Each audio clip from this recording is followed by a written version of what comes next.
У 2001 році під час всеукраїнського перепису 67,5% людей вказали українську як рідну, російську як рідну вказали лише 29,6%.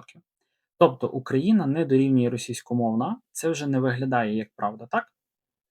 Але тоді виникає інше питання: як так сталося, що так багато українців справді розмовляють російською, особливо в містах?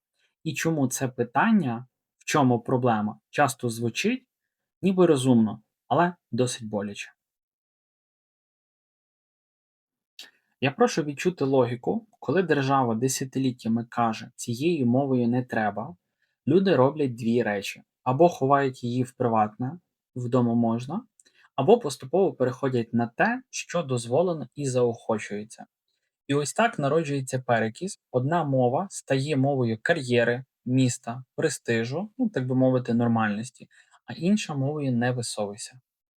Ти можеш любити українську, але якщо в твоєму дитинстві і молодості всі важливі двері відчинялися іншою мовою, досить часто чужою, ти рано чи пізно починаєш користуватися не любов'ю, а тим, що відкриває двері. Є ще одна важлива річ мова поза домом. Разумков Центр у 2024 році показував, що поза домом, ну, на роботі або на навчанні, частка тих, хто використовує тільки або переважно українську, зросла з 46% у 2015 році до 65% у 2023 році і до 72% у 2024. А тих, хто використовує тільки або переважно російську поза домом, стало значно менше. У 2015 році було більше, у 2023-2024 роках це вже однозначні цифри. Це означає, що люди не просто переходять на українську, вони починають думати українською. Вони реально переносять її в публічний простір. І ось прямий зріз вже у 2025 році від Київського міжнародного інституту соціології на питання, якою мовою ви зазвичай говорите вдома, 63% відповіли українською, 13% російською, 19% українською і російською однаково. Це дуже сильна зміна у сприйнятті і практиці. І от тепер повертаємося до питання в чому є власне проблема. Один із найбільш токсичних трюків це ототожнення. Ти говориш російською, означає ти за Росію. Це логічна помилка.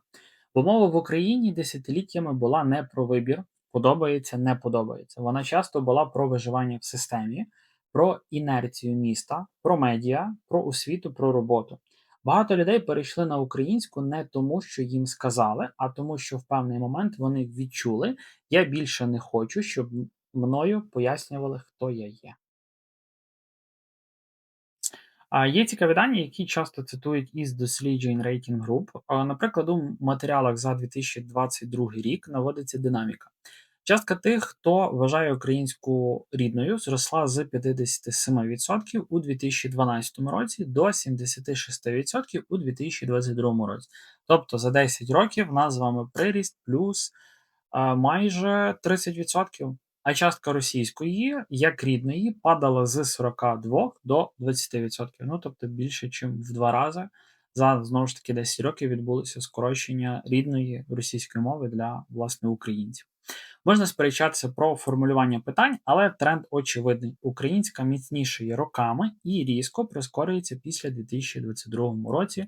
Ну, оскільки це, на жаль, але війна досить закономірне явище.